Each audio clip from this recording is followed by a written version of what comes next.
I looked inside of my church at leadership only.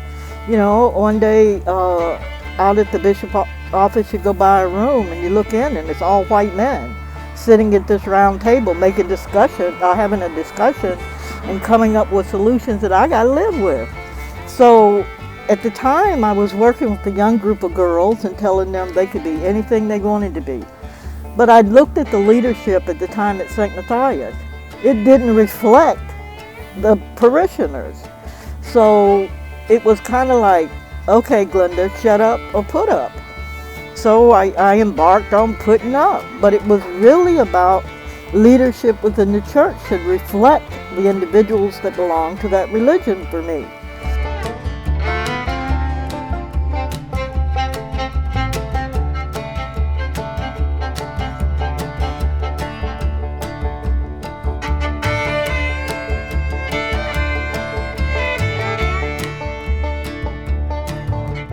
There was a point where I was ready to leave the Episcopal Church, literally.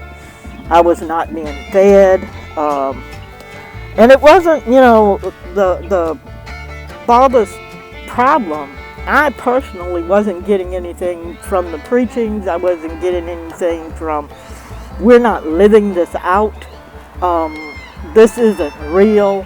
And then I heard Bishop Curry. Bishop Curry, I think, was at Canoga.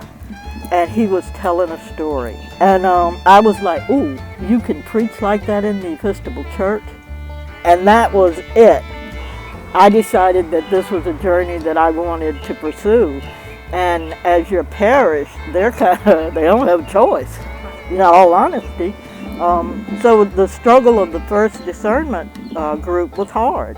You have to remember, we were this little black parish that individuals came and went. You may not have had an understanding of what a deacon was and the position of a deacon. And that was a new learning process for all of us. So the first half was not easy. But I kept doing what I do. I served on committees in the diocese. I knew the diocese, people knew me. And I just kept doing what I did.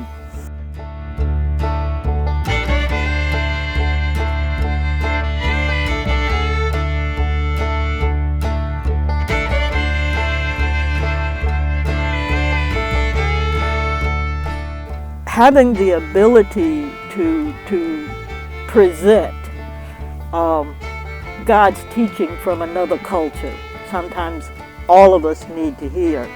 And I think I've been blessed to serve at the cathedral, of which scared me to death in the beginning. Just totally scared me to death. But it's been a journey. And one of the thrills for me serving at the cathedral is when those little brown girls come through and I'm up here and they're down here and you get this. Oh my God. Oh my God. It's like they see themselves. There is nothing. They came to church and there was someone that looked like them. There was someone that gave them communion. It's important. It is so important that if I live in a community, I need to see my community worshiping with me too. And as I say when I preach, I do need a Negro spiritual. I didn't come to assimilate. I came to be me. One of the things that we have difficulty with are those that are different from us, that think different from us, that eat different from us, that drink different from us. Anything that is different from us, sometimes we have difficulty with that. But because we are a praying church, because we believe that we can ask for the grace, the forbearance, the endurance, dear Lord, to give me the patience with those that I do not have a likeness with, that are different. Dear Lord, give me what I need to be able to love those your children. But then, dear Lord, turn your hand inward and work with me.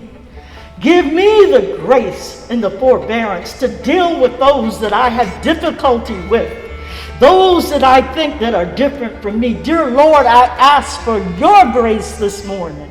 Recharge me to go back out into this world and to show your light